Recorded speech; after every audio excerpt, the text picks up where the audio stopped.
उत्तर प्रदेश में 2027 में होने वाले विधानसभा चुनाव को लेकर आने वाले 6 तारीख को इंडिया गठबंधन की बैठक होने वाली है। साथ ही नीट पेपर रद्द होने के बाद कई बच्चों ने आत्महत्या कर ली, जिस पर चिंता बनी हुई है।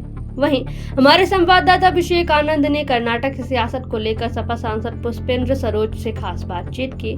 सुनिए उन्होंने क्या कुछ कहा।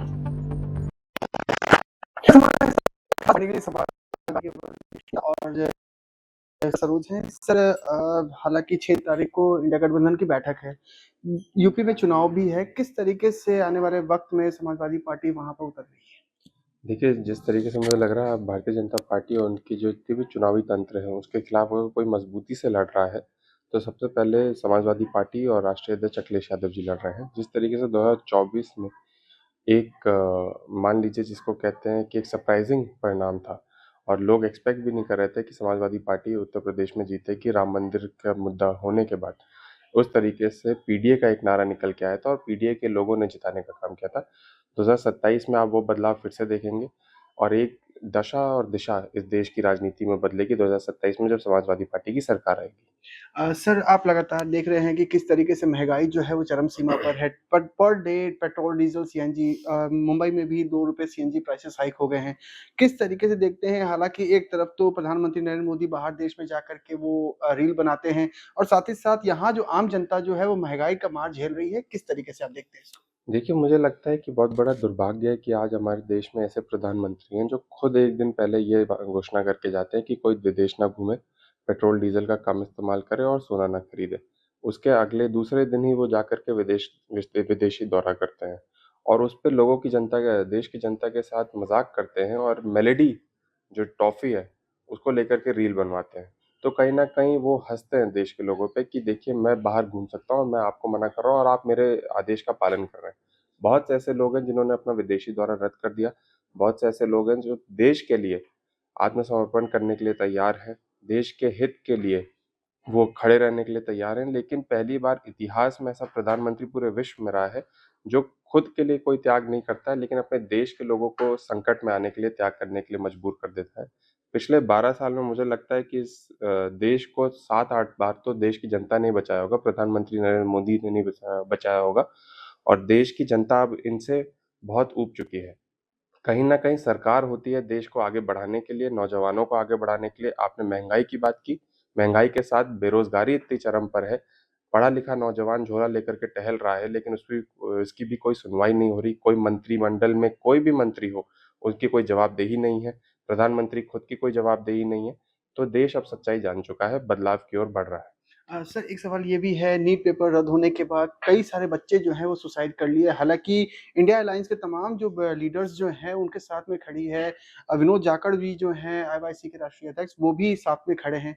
क्या कुछ लगता है, क्योंकि धर्मेंद्र प्रधान जो है इस पे चुप्पी साधे हुए हैं, प्रधानमंत्री नरेंद्र मोदी की तरफ से कुछ ऐसा नहीं कहा जा रहा। किस तरीके से आप देखते हैं इसको? देखिए, मुझे लगता है कि एजुकेशन सिस्टम और ख़ास करके एग्ज़ामिनेशन सिस्टम जो हमारे देश का बन गया है, वो एक बिज़नेस मॉडल हो गया है। वो बड़े-बड़े लोगों के लिए और जो कभी पकड़े नहीं जाएँगे, उनके लिए भारी भरकम पैसा कमाने का एक मॉडल हो गया है, एक स्रोत हो चुका है। हमारे एजुकेशन मिनिस्टर हैं, एनटीए के चेयरमैन हैं, उनकी कोई जवाबदेही, उनका कोई जवाब नहीं आया है। कल एक बहुत बड़ी बैठक हुई, उस बैठक में क्या निकल के आया, कोई बता रहा है कि अब इंडियन एयर फ़ोर्स जाकर के पेपर डिलीवर करेगा। आज इस देश की हालत हो गई है, आर्मी को सारा काम करना पड़ रहा है। एक पेपर से लेकर के और बॉर्डर पे जवानों का बॉर्डर को सुरक्षित करने का काम भी आर्मी करेगी। तो हमारी गवर्नमेंट और गवर्नमेंट स्ट्रक्चर्स क्या कर रहे हैं? जो सरकारी पैसे पे चल रहे हैं, सरकारी तनख्वाह ले रहे हैं, उनका क्या काम है? सबको इस्तीफ़ा दे देना चाहिए। 22 लाख तो नीट के नौजवान हैं जिनके साथ खिलवाड़ हुआ है।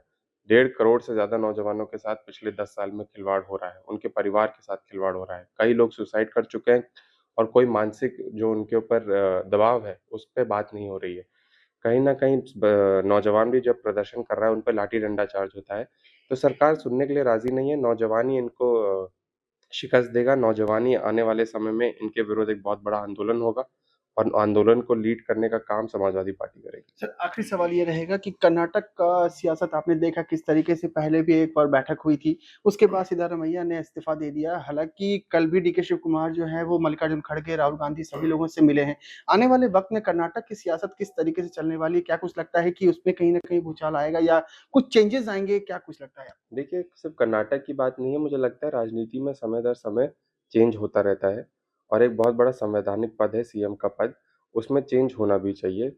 जो सीएम में रहे हैं, उनको सेंटर में आना चाहिए, सेंटर देश की राजनीति करनी चाहिए और जो बहुत लंबे समय में किसी भी पार्टी से जुड़े हुए कैडर का नेता हो, उसको वो संवैधानिक पद मिलना चाहिए।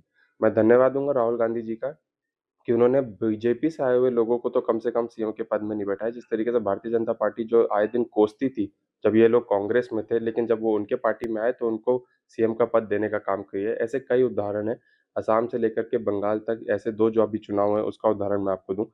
तो ये बीजेपी है, अपने कैडर के लोगों को, अपने बूथ लेवल के लोगों को और अपने पुराने लोगों का कोई सम्मान नहीं है वहाँ पे। जिनको पहले गाली देती थी, उनको संवैधानिक पद में बैठाने का भी काम भारतीय जनता पार्टी करती है। और राहुल गांधी जी, अखिलेश यादव जी हों, वो नौजवानों को एक नई सोच को, जो यूथ के बारे में सोचे, उनको बड़ी ज़िम्मेदारी देने का काम कर रहे हैं। मैं उनको धन्यवाद देता हूँ। बहुत-बहुत शुक्रिया बात करने के लिए। तो ये थे हमारे साथ में पुष्पेंद्र सरोज जिन्होंने हर एक सवालों का बेबाकी से जवाब दिया। वीडियो जर्नलिस्ट राहुल के साथ अभिषेक आनंद, राष्ट्रीय जगत विज़न न्यूज़, दिल्ली।